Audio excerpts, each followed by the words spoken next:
Good afternoon, everyone. Hope you all had a great weekend. I want to start by addressing the devastation from the tragic flash floods in Texas. Moments ago, the Department of Homeland Security provided an update that 91 innocent souls have now perished. Everyone here at the White House, including the President of the United States, is praying for the victims' families and friends during this unimaginable time. President Trump swiftly signed a major disaster declaration for Kerr County, Texas, to ensure our heroic first responders have every resource they need in the relief and recovery efforts. Secretary of Homeland Security Kristi Noem traveled to Texas over the weekend, and the entire Trump administration is working hand in glove with state and local officials to provide every assistance available. The situation on the ground remains dangerous, and there could be additional public safety threats with potential incoming heavy rain, so we encourage everyone in the area to remain vigilant, listen to all warnings, and respond accordingly. Unfortunately, in the wake of this once-in-a-generation natural disaster, we have seen many falsehoods pushed by Democrats such as Senator Chuck Schumer and some members of the media. Blaming President Trump for these floods is a depraved lie, and it serves no purpose during this time of national mourning. Here are the facts. In the lead up to this tragic natural disaster, the National Weather Service did its job. Despite unprecedented rainfall, the National Weather Service executed timely and precise forecasts and warnings. On July 3rd, the National Weather Service office in Austin, San Antonio, Texas, conducted forecast briefings for emergency management in the morning and issued a flood watch in the early afternoon. Flash flood warnings were also issued on the night of July 3rd and in the early morning of July 4th, giving preliminary lead times of more than 3 hours before flash flooding conditions occurred. And the National Weather Service office in New Braunfels, which delivers forecasts for Austin, San Antonio, and the surrounding areas, had extra staff on duty during the storms, despite claims of the contrary. So to any person who has deliberately lied about these facts surrounding this catastrophic event, you should be deeply ashamed. At this time, the administration's focus will be giving the victims and their communities the support they deserve during these recovery efforts in this tragic time. May God bless the great people of Texas, especially the parents who have lost their children. President Trump loves you. We are praying for you, and he will be traveling to see you later this week. Moving along to some further scheduling announcements. Tonight, President Trump will host the Prime Minister of Israel, Benjamin Netanyahu, for dinner, where they will discuss the positive developments taking place in the Middle East region. Tomorrow, the President will host his 6th cabinet meeting of his second term. Many of you will be invited to cover that. And on Wednesday, the President will host leaders from 5 African nations for lunch in the state dining room. In other news, after the historic signing on the South Lawn of the White House on the 4th of July, President Trump's One Big Beautiful Bill is now the law of the land. Republicans in Congress met the once-in-a-generation moment and codified the Make America Great Again agenda into law. After this monumental achievement, no other president in modern history has worked harder and faster to fulfill their campaign promises than Donald Trump. The One Big Beautiful Bill will get the United States of America firing again on all cylinders. It's safe to say that over the past few weeks, the president has delivered on many, many wins. For the 4th month in a row, jobs numbers beat market expectations with nearly 150,000 good jobs created in the month of June. The American economy has now added nearly 700,000 jobs since January 2025, with American-born workers accounting for all job gains. President Trump drove illegal border crossings to another historic low in the month of June, and Border Patrol once again released 0 illegal aliens into our country. The Supreme Court stopped activist judges from imposing nationwide injunctions and cleared the way for President Trump to carry out his popular and common sense agenda. The University of Pennsylvania agreed to all of the Trump administration's demands and will now keep men out of women's sports. President Trump secured his trade deal with Vietnam, giving the United States total access to their markets. Because of President Trump's unleashing American energy dominance, gas prices are at 4-year lows. And when adjusted for inflation, gas prices are near the lowest levels we've seen in the last 20 years. NATO members agreed to raise defense spending to 5% of GDP, a foreign policy feat long thought impossible until President Trump made it happen. The Operation Midnight Hammer obliterated Iran's nuclear capabilities, taking out this imminent national security threat not just to the United States, but to the entire world. The president secured a ceasefire between Israel and Iran, ending the 12-day war. The president brokered a historic peace agreement between Rwanda and the Democratic Republic of Congo. Pakistan nominated President Trump for the Nobel Peace Prize in recognition of his decisive diplomatic intervention to prevent a nuclear war between India and Pakistan. Blue-collar wage growth has seen its largest increase in nearly 60 years, and President Trump has defeated Joe Biden's inflation crisis with core inflation at the lowest level since March of 2021. And just about all of that has happened in the last 3 weeks, and I know you all know it because you've been very busy here covering it along with us. So with that, I will take your questions today as we kick off another very busy week here at the White House.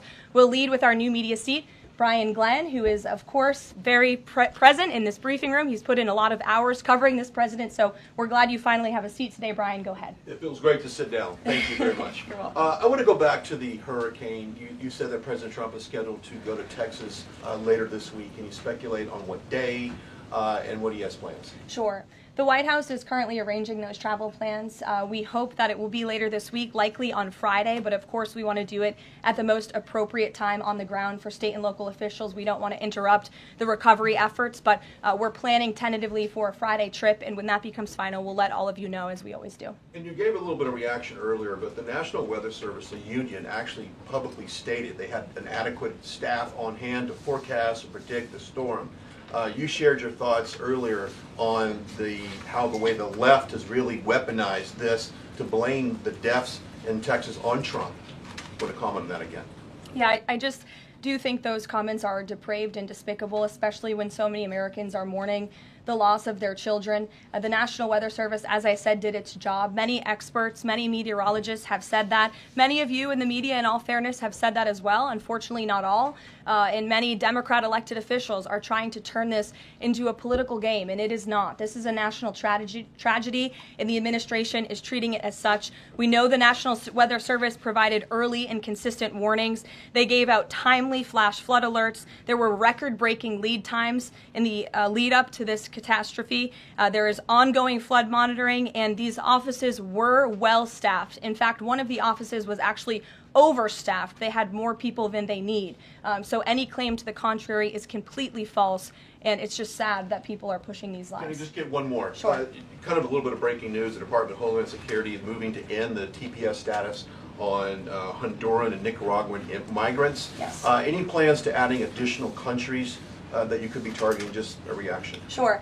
Well, I won't get ahead of the Department of Homeland Security on additional countries, but as you pointed out, they did end temporary protective status for Nicaraguans and Hondurans in this country because TPS, temporary protective status, is temporary by definition. It is not meant to be a permanent path to residency or citizenship here in the United States of America. It was originally granted to Nicaraguans following a natural disaster in 1999. That doesn't sound very temporary to me. And as well as Hondurans in 1999 after the impact of Hurricane Mitch in 1998. And so this administration is doing what it promised to do. And if individuals from these countries want to come here, they have a legal pathway to do it, but temporary protective status was never meant to be permanent. The previous administration abused this status and this parole program, essentially treating it as such, and we're not going to tolerate that any further. Thank you, Brian. Megan. Secretary Bessent said yesterday that countries will boomerang back to the April 2nd tariff level starting August 1st. Why did the president decide to have those tariffs not take effect Wednesday as originally scheduled? And then I was also wondering if you could share, obviously we saw the letters the president sent out on Japan and South Korea, but if any other major U.S. trading partners are getting letters today. Sure, yes, I can confirm. In fact, I have those letters. If you could get me the folder with the letters in them, Liz, they're right in the previous office. I have the signed letters that went out to both South Korea and Japan today. And there will be approximately 12 other countries that will receive notifications and letters directly from the President of the United States. And weeks ago, I stood at this podium and I told all of you that the President was going to create tailor-made trade plans for each and every country on this planet.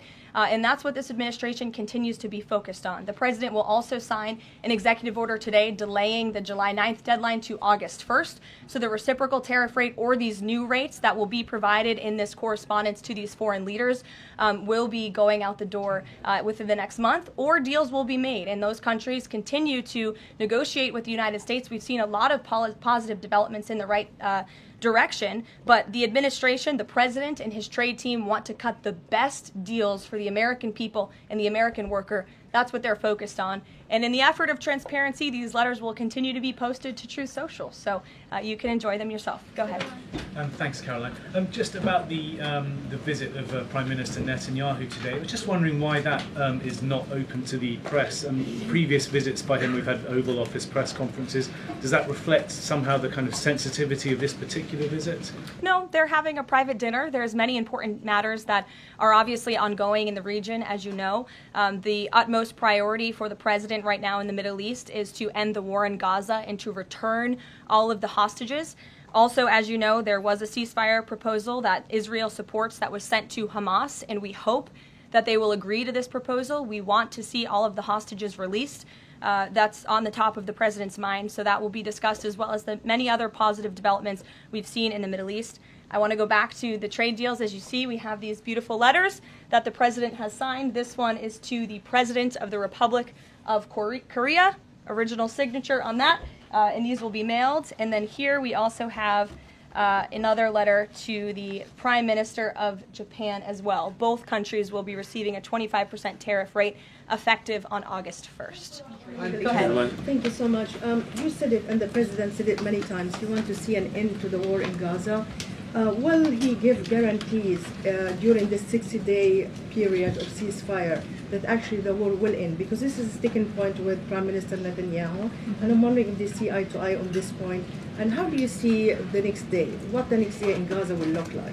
Look, right now the president is focused on today and to get the Hamas to agree to this ceasefire. I don't want to comment on the details of the arrangement out of respect for these negotiations, but an agreeable and appropriate ceasefire proposal has been sent to Hamas. And I can also tell you Special Envoy Witkoff intends to travel to Doha later this week, where he will continue to engage in these discussions. And the Qataris and the Egyptians have been incredibly helpful partners in mediating these negotiations and discussions to bring peace to this region and end this conflict once and for all. Kristen. Two questions. Thank you, Caroline. Sure. The first question is President Trump reconsidering his plan to phase out FEMA, given what officials have said is their critical role on the ground now in Texas? Look, the president wants to ensure American citizens always have what they need during times of need. Whether that assistance comes from states or the federal government, that's a policy discussion that will continue. And the president has always said he wants states to do as much as they can, if not more. And in the case of Texas, the state and local officials are doing a tremendous job. And I know the president, Secretary Noem, and the federal government are very proud to be working with them. And the president has promised to give Texas the assistance that they need during this tragic time. Just one follow-up on cuts overall. Over the weekend, President Trump said that Elon Musk was a train wreck. Are there, given this current viewpoint, are there concerns within the White House or from the president himself over the cuts that happened under Musk while he was advising DOGE, including the National Weather Service? I think I've already addressed that, Kristen, and what I can tell you is that these offices were fully staffed. The San Angelo office was fully staffed with 12 forecast meteorologists. There were no vacancies. The San Antonio office was operating with 11 forecasters, and as Brian said, the union themselves said that there was adequate staffing. So I think those words speak for themselves, and the numbers speak for themselves. This was a once-in-a-century flash flood, a tragic natural disaster, and the administration is doing all that we can on the ground to help these families during this time of need. Jeff. Thanks very much, Caroline. Just following up on Kristen's question, is it still the president's plan to phase FEMA out by the end of this year? I just answered Kristen's question for you. One more, hold on, one more. Sure, I'll give it to you. Go ahead. The follow-up on trade as well. 12 more letters coming, you said. Can you give us a sense of which countries those are? I'll let the president reveal those in very due time. Keep your eyes on Truth Social. Michael, in the back. Thank you, Caroline. An armed shooter today was shot in McAllen, Texas, after opening fire on Border Patrol agents. It comes just days after Democratic Congresswoman Pramila Jayapal recently said she gets, quote, inspired when activists obstruct ICE. Is Does the White House expect Democrats to tone down their rhetoric in light of what we saw today in McAllen, Texas? We certainly call on Democrats to tone down their rhetoric against ICE and Border Patrol agents who, again, are everyday men and women. I would encourage AOC and other Democrats to actually meet with the United States Border Patrol. These are honorable Americans who are just simply trying to do their job to enforce the law. They go home to their families every night just like we all do, and they deserve respect and dignity for trying to enforce our nation's immigration laws and to remove public safety threats from our communities. The White House is aware of the shooting that took place today in Texas, and we are working with the appropriate federal agencies to get to the bottom of what happened. Karoline, the DOJ and FBI have now concluded there was no Jeffrey Epstein client list.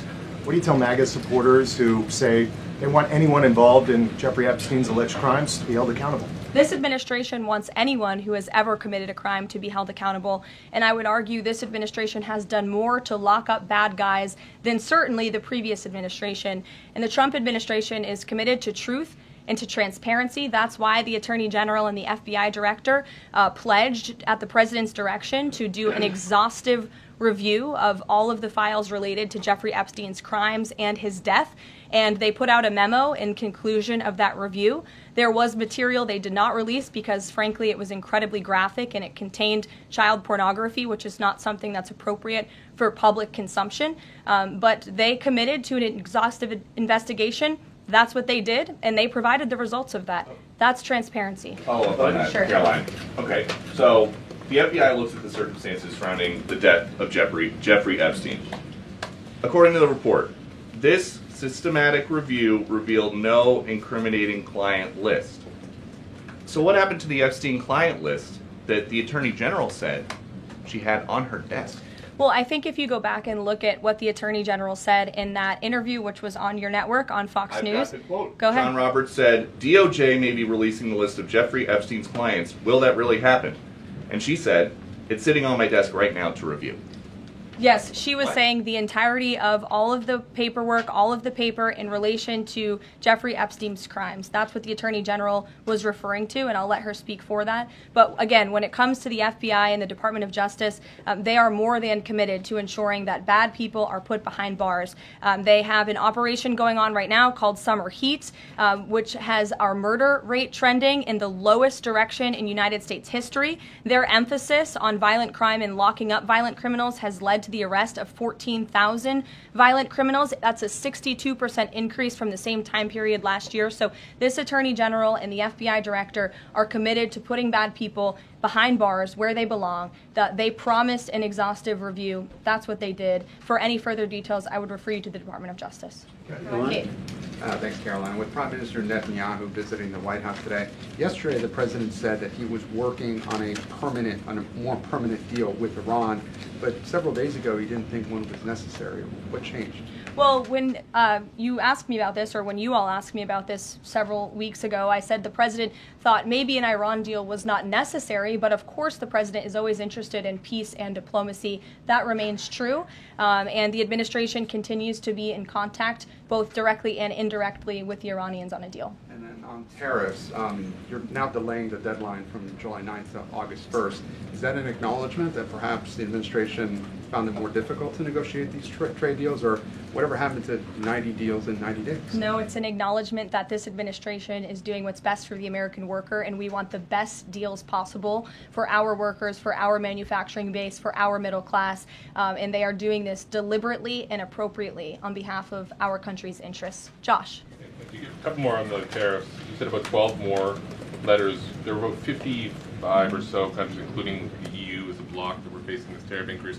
All of those, to understand you correctly, are now deferred to August 1st, right? Correct. And on the 12, what happens with the remaining, whatever it would be, 40-something? So just 12 today. There will be additional letters in the coming days. So all of them are going to get a letter at some point? Correct. Okay, and can you tell me why he decided to start with South Korea and Japan? Are they annoying him? It's the president's prerogative, and those are the countries he chose. And on the sectoral tariffs, it's our understanding that these continue to be a separate track. We're still waiting on a bunch of those. That's right. Can you give us any timing update on when he's going to move on, for instance, semiconductor tariffs and other things that are still in the hopper? I don't have a timing update, but for where they are in the process, I would defer you to the Department of Commerce. Should Should we expect deals finally as well? He announced his Vietnam deal. Are you close on any other country? The president and the administration, yes, we are close. But again, the president wants to ensure these are the best deals possible. And I would add just one more thing on trade and tariffs to wrap it up.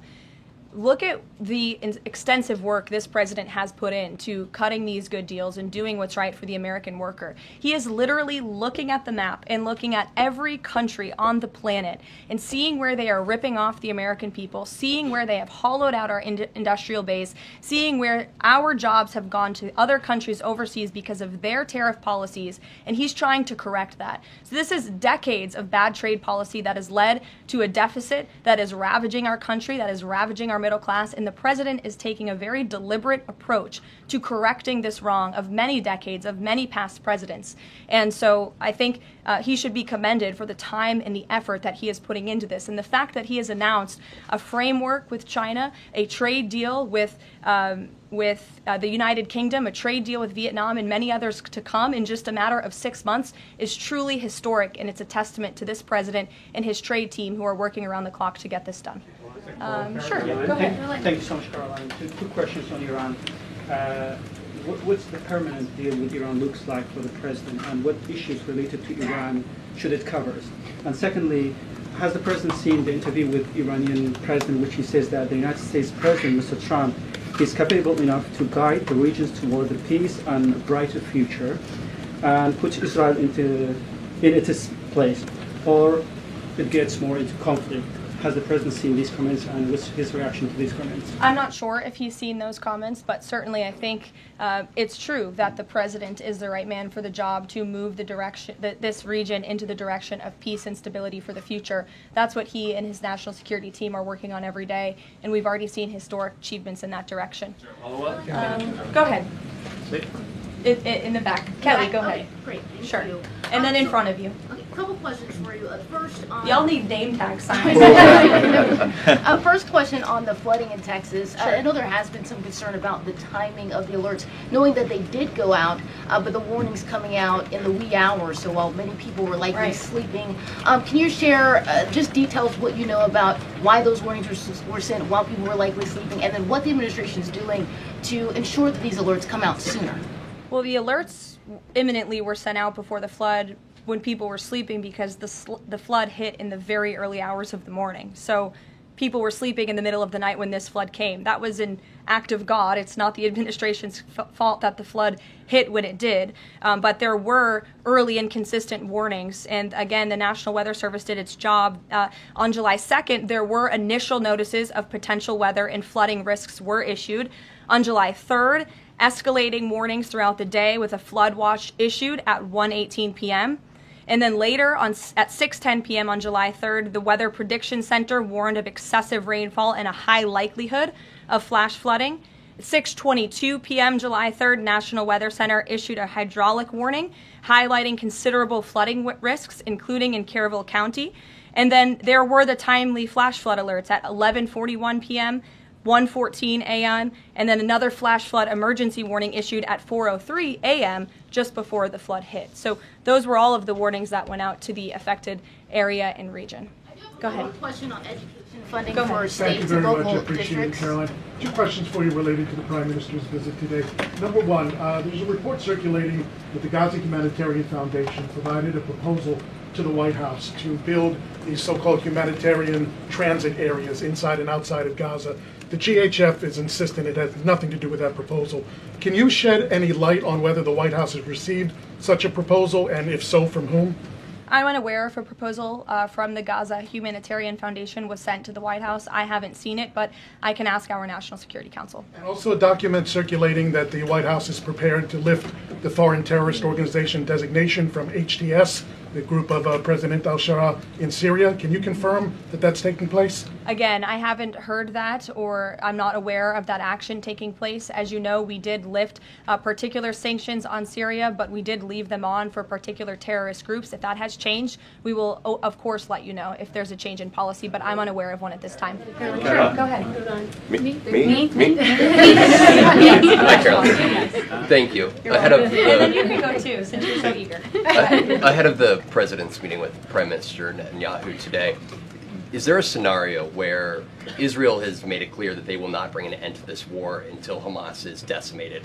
And the president just 5 months ago suggested a potential takeover of Gaza. Is there a situation where tonight the two men will change their posture, and in the scenario that Hamas turns over the remaining hostages, that the war could come to a permanent end, and that they will seek that under that scenario that they would essentially try to bring this war to a permanent end beyond just that 60-day ceasefire? Again, you're putting a hypothetical situation in the air, so I don't want to comment on that out of respect for these ongoing negotiations and discussions that are taking place. But as for the takeover of Gaza, I don't believe the president ever said that. I think he discussed a rebuilding of Gaza once this war is over. This has become an uninhabitable place for human beings, and the president has a big heart. He wants this to be a prosperous, safe part of the region where people and families can thrive, and there will be a need for a real rebuilding effort when the time comes. But right now we need to end this war, and we need to bring all of the hostages home. The president is adamant about that. The war tonight? Look, again, I will let the president speak for himself later if he decides to comment on the details of the agreement, but out of respect for the discussions, I won't do that from the podium. Go ahead. So Congressman Lawler and Gottheimer have introduced a bill in Congress, the Bunker Buster Act, that would allow the United States to sell B-2 bombers and bunker buster bombs to Israel. Is that something the president would support? Well, I don't know if the president's aware of the Bunker Buster Act, but I will ask him and see what his opinion on that is. I'm not sure. Right, thank you. Caroline. Thank you, Caroline. Building off of the question earlier about the shooter in Texas who targeted ICE, Axios reported today, I believe, that Democrat lawmakers were saying their constituents are calling on them to be more violent when they go to ICE facilities, including, I believe, they want them to shed blood, and that they said that Democrat lawmakers should be willing to get shot themselves. Can you respond to that, and do you have concerns that any of these lawmakers might act on the wishes of their constituents? It's hard to believe anyone with morals in this country or decency would say such a thing. Obviously, the White House condemns that rhetoric, and we condemn violence of any kind. This administration is simply trying to enforce our laws, and we must be a nation of law and order. You cannot simply waltz across our border and live here illegally and expect to stay. We are going to enforce our nation's laws, and the men and women who are doing that are doing so in a respectful way. They are doing so within the confines of the law, and they are just trying to do their jobs. And we condemn any violence or any calls for violence of any kind against any American. Go ahead. Thank you, Caroline. I wanted to ask you if... I was not calling on you, but you can go ahead. It's fine. There's a lot of people in here today. President Trump already saw the letter that the Colombian President Gustavo Petro sent him, apologizing for his comments a few weeks ago, suggesting that there was an involvement from the U.S. government in an alleged coup d'etat in Colombia. And Secretary Rubio recalled the U.S. Chargé d'Affaires in Colombia. Did President Trump saw that letter, and what do you think about the comments from President Petro suggesting that the U.S. has some kind of involvement in a coup? I'm not sure if the president has seen that letter, but I can check with him in the National Security Council. We will get you a response if you follow up with my team. We will find out for you. Caroline? Sure, go ahead. Thank you, Caroline. Iris, go ahead. Thank you, Caroline. Thank you, Caroline. On two topics. First, I love how excited everyone is on Monday. Yes, Raquel, you can go after. On two topics. First, tariffs. The president announced last night that any countries aligning themselves with the anti-American policies of BRICS That's right. will be charged with an additional 10% tariff. Can you tell us more details on that? What specific policies is the president talking about here? What policies should countries stay away from to avoid being subject to additional tariffs? Sure. Well, the president feels, generally speaking, that BRICS is seeking to undermine the interests of the United States. It's the president's utmost responsibility to put the interests of the United States first. That's how he views his job as president. So he's going to ensure that America is fairly treated on the world stage, and he'll take any action necessary to prevent countries from taking advantage of the United States and our people. Raquel, go ahead. On the illegal immigrants, Reuters our Tom Homan told us this morning that ICE will have to arrest 7,000 illegal immigrants every day for the remainder of this administration to just catch the ones that were let in during the last administration. I'm wondering what the new resources and manpower, of course, given by the Big Beautiful Bill, which of course opens the door for ICE to hire additional 10,000 agents and officers. What's the administration's expectations now for daily arrest numbers going forward in the upcoming months? Sure. I'll let the Secretary of Homeland Security and her department speak on what they're looking for in terms of daily numbers. What I can tell you is I receive the daily reports each morning, and ICE is out there doing the jobs that they swore an oath to do, and they are removing public safety threats from our communities every day, and our country is becoming a safer place because of their efforts. And the One Big Beautiful Bill that is now law will give significant resources to ICE and Border Patrol to continue the tremendous work that they are already doing. And I think every American who wants to live in a safe neighborhood should be grateful for their efforts. Raquel. Thank you, Caroline, Yes, so much. Raquel, and then I can go to you. So much. And then you, Dr. Harper. Thank you, Caroline. It's a follow-up on the BRICS question. So does President Trump believe that the BRICS are getting stronger or trying to isolate the United States? And how close is he monitoring this summit that is taking place in Brazil right now? He's closely monitoring it, which is why he put out a statement himself. He does not perceive these countries as growing stronger. He just perceives them as trying to undermine the United States' interests, and that's not okay with him, no matter how strong or weak a country may be. Go ahead. Yes, go ahead. Yes. As promised, yes, go ahead. Thank you. Does Trump have a vision for post-war Gaza? You mentioned, he's talking about now the ceasefire, but does he support permanent or temporary Israeli presence in the Gaza Strip? Does he continue to see a continued role for the Gaza Humanitarian Foundation to continue to operate in the Gaza Strip? Well, as you know, because we've talked about it before, the president has directed aid to be moved into the region, and that has been taking place. You've actually seen people in the Gaza Strip yelling out, "Thank you, Trump," for the aid and for the meals that they have received, because the previous administration never did that for some reason. But this president, again, wants to see peace and stability in the region. So as I outlined previously, he views this part of the region as having a real chance at being peaceful and prosperous. But again, we need to end this war. We need to get all the hostages home, and Hamas needs to accept this proposal in order to do that. Dr. Harper, go ahead. I'm Dr. Anthony Harper with the Intermountain Christian News. Thank you for taking my questions.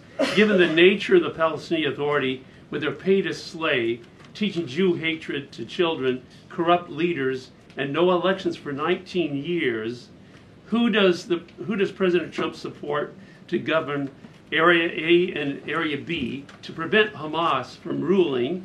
And what is President Trump's position on Israeli sovereignty? Sure. Well, the president believes Israel, of course, has a right to defend itself. As for the first part of your question, you're getting ahead, Dr. Harper. As I told you, the president wants Hamas to accept this proposal right now. He wants to see peace in this region, and he's committed to doing that. Sean.